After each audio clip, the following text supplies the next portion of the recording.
Good morning, everybody. I'm Dr. Sujata Laktakia from SS Medical College, Riva in MP. And the topic of my presentation today is validation of ISNT route by optical coherence tomography. The study was approved by the Institutional Ethical Committee, and there was no financial assistance of any sort taken for the study. Glaucoma, as we all know, is a disease characterized by the loss of retinal ganglion cells.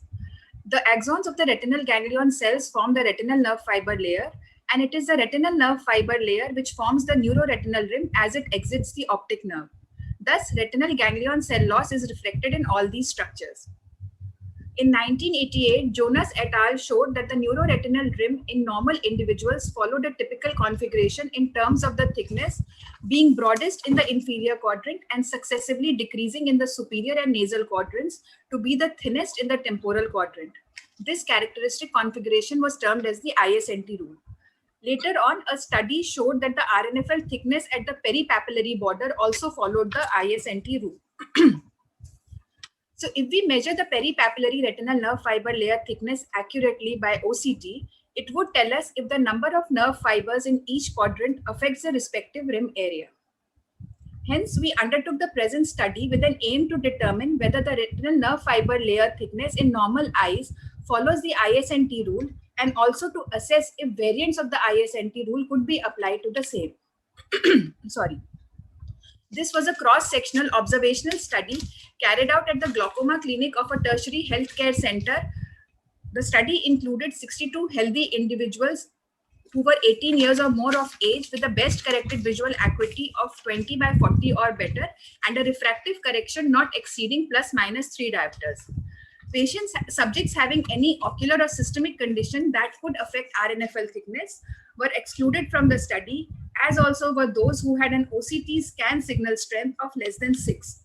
After enrollment, all subjects underwent a comprehensive ophthalmic examination, and quadrant-wise RNFL thickness was measured using SD-OCT. The age of the study subjects varied from 31 to 76 years with a mean age of 45 plus minus 14 years.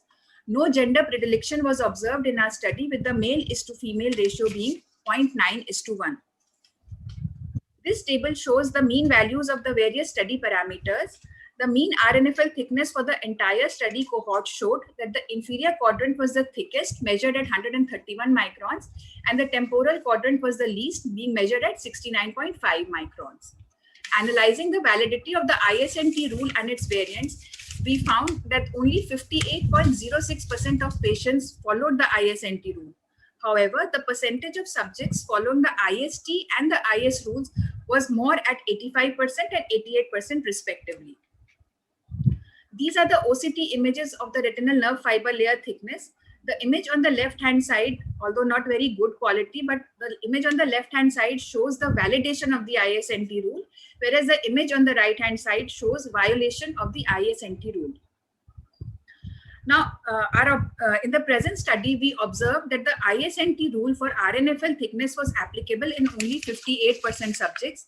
This was attributed to the fact that the temporal RNFL was thicker than the nasal in 27% of the subjects, and the superior RNFL was thicker than the inferior one in 14% individuals. Our observations are corroborated by various other studies which documented that the percentage of individuals following the ISNT rule varied between 45 to 58%.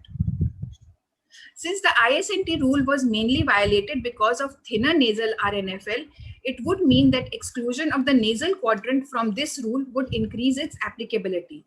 Applying this to our study subjects, we observed a significant increase in the validation of the IST and IS rules, with the percentage of individuals conforming to these rules increasing to 85.4% and 88.8% respectively.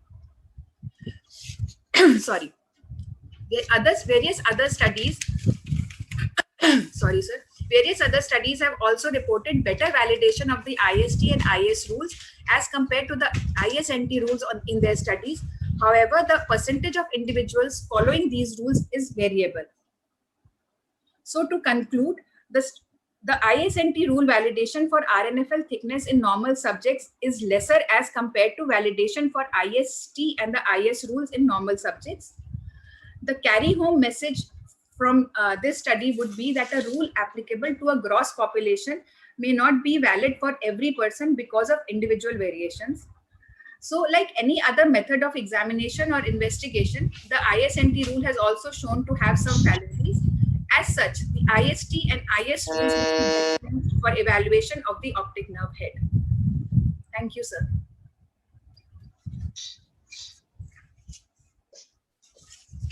Thank you. Very nice presentation, and I can ask the judges for any queries from the speaker.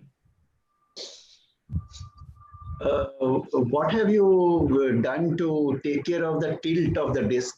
I think a quantifiable measurement or just the plain structure? The tilted can affect the RNFL thickness measurements. So we've had excluded all cases of tilted disc and other disc anomalies which could affect the RNFL measurements.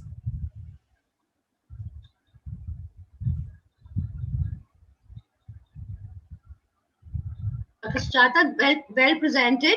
Did you categorize the discs into large size, medium size, and small size while validating ISNET rule? Ma'am, it should have been done, but in my study, I didn't do that. And I think that could be a confounding factor because the size of the disc ultimately will affect the thickness of the retinal nerve fiber layer. Yes, correct. Okay. So maybe the next follow-up study, you could do that. Sure, ma'am.